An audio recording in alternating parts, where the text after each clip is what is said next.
प्रधानमंत्री मोदी ने भारत रत्न पुरस्कारों से किया विपक्ष का सुपड़ा साफ। क्या प्रधानमंत्री मोदी और बीजेपी ने भारत रत्न पुरस्कारों से ही पूरे विपक्ष का सफाया कर दिया है? क्या विपक्ष मोदी सरकार की इस नई रणनीति का मुकाबला कर पाएगा? इसका जवाब तो लोकसभा चुनाव के नतीजों के बाद ही पता चल सकेगा। मगर फिलहाल मोदी सरकार ने 5 भारत रत्न अवार्ड की घोषणा करके कई समुदायों एवं क्षेत्र को साध लिया है। इसका बीजेपी को विशेष फायदा मिल सकता है। आइए समझते हैं बीजेपी और मोदी सरकार का भारत रत्न प्लान।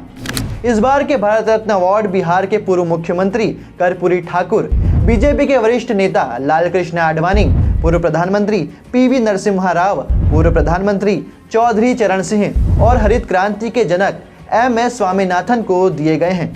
आइए सबसे पहले समझते हैं मोदी सरकार का इन 5 महान हस्तियों को भारत रत्न देने से क्या सियासी समीकरण बनता है और उन्होंने कैसी सोशल इंजीनियरिंग करने की कोशिश की है।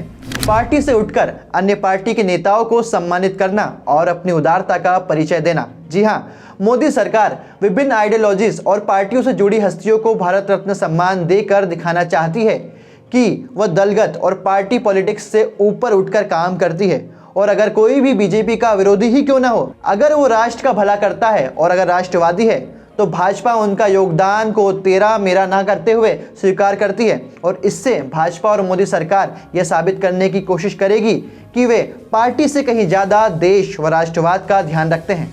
किसानों पर ध्यान। पूर्व प्रधानमंत्री चौधरी चरण सिंह और भारत में हरित क्रांति के जनक एमएस स्वामीनाथन को शामिल करके मोदी सरकार कृषि विकास, किसान और फूड सिक्योरिटी के महत्व पर अपना नैरेटिव मजबूत करेगी। देखा जाए तो भारत की एक बड़ी आबादी की बड़े सेक्टर की रोजी रोटी और आजीविका से जुड़ा मुद्दा होने के कारण इससे बड़ा फायदा हो सकता है। उत्तर दक्षिण के डिफरेंस को कम करने की कोशिश। साउथ इंडिया में अपनी पेट बनाने के नजरिए से देखें तो जहां उत्तर भारत के कर्पूरी ठाकुर, लालकृष्ण आडवाणी और चौधरी चरण सिंह के नाम से साधा है, तो दक्षिण भारत की 2 प्रमुख हस्ती नरसिम्हा राव और एमएस स्वामीनाथन के जरिए दक्षिण भारत को साथ करके बड़ा संदेश दिया गया है। अब समझते हैं प्रत्येक महान हस्ती को भारत रत्न पुरस्कार देने का महत्व। तो पहला नाम है कर्पूरी ठाकुर। कर्पूरी ठाकुर को भारत रत्न देकर मोदी सरकार ने देश के ओबीसी वर्ग, जो कि पूरी आबादी का 45 से 50% है, उसे साधने की कोशिश की है। साथ ही हाल ही में नीतीश कुमार के फिर से एनडीए में लौटने से यह वर्ग और आकर्षित हो सकता है, क्योंकि नीतीश भी पिछड़ा वर्ग से संबंध रखते हैं। कर्पूरी ठाकुर बिहार के भूतपूर्व मुख्यमंत्री रहे हैं। उनका प्रभाव क्षेत्र बिहार और पूर्वांचल है। बिहार में 40 लोकसभा सीटें हैं। इससे बीजेपी को बिहार और पूर्वांचल में बड़ा फायदा हो सकता है। दूसरा नाम है चौधरी चरण सिंह, जिनका प्रभाव क्षेत्र उत्तर प्रदेश, खासकर पश्चिमी उत्तर प्रदेश, दक्षिणी हरियाणा और समूचा किसान और जाट समुदाय है। अकेले यूपी में ही 80 लोकसभा सीटें हैं। इसके मद्देनजर बीजेपी ने जाट समुदाय और किसान समुदाय को अपने पाले में लाने के लिए बेहतरीन रणनीति बनाई है। साथ ही चौधरी चरण सिंह के पोते जैन सिंह की पार्टी आरएलडी भी एनडीए में शामिल हो सकती है। फिलहाल जैन सिंह के बयानों को देखें तो यही दिखाई दे रहा है। देखिए कोई कसर रहती है, आज मैं किस मुंह से इनकार करूं आपके सवाल। तीसरा नाम है एमएस स्वामीनाथन, जिनका प्रभाव खास तौर पर पंजाब, हरियाणा और तमिलनाडु के साथ पूरे देश में ही है। हरित क्रांति के पुरोधा एमएस स्वामीनाथन को पूरे देश के ही किसान बहुत सम्मान देते हैं। तमिलनाडु में 39 सीटें हैं, पंजाब में 13 और हरियाणा में 10 सीट हैं, और इन तीनों ही राज्यों में किसानों की एक बड़ी हिस्सेदारी है। साथ ही एमएस स्वामीनाथन दक्षिण भारत से आते हैं और वह वैज्ञानिक भी थे।